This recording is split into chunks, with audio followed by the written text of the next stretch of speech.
তো বন্ধুরা, এসছি হালকা করে একটু এম বাজারের দিকে ঘুরতে। তো দেখতেই পাচ্ছ এটা এম বাজারের গেট। তো যারা এসছো তারা অবশ্যই চিনতে পারছো। তো ডায়মন্ড হারবারের এম বাজারে এসছিলাম একটু ঘোরাঘুরি করতে। তো ঘুরতে ঘুরতে ঘুরতে ঘুরতে দেখা পেলাম ভালোই ভিড় রয়েছে। তো সব কেনাকাটা করছে বেশ, আর পয়সা থাকলে যা হয়।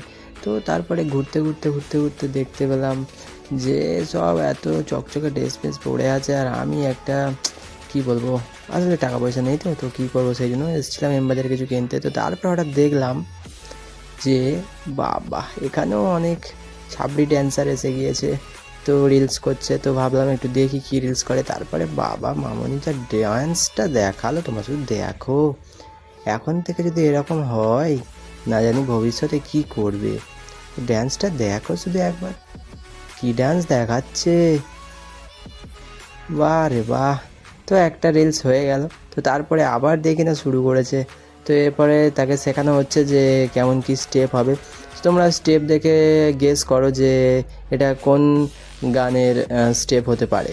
তো অবশ্যই তোমরা লাস্টে দেখতে পাবে যে কেমন বা কীরকম নেচেছে। তো এখন পর্যন্ত স্টেপ শেখাচ্ছে যে কীভাবে কী করতে হবে, কার পরে কোনটা কী করতে হবে। তো এরপরে ফাইনাল রেজাল্টটা তোমরা দেখতে পাবে।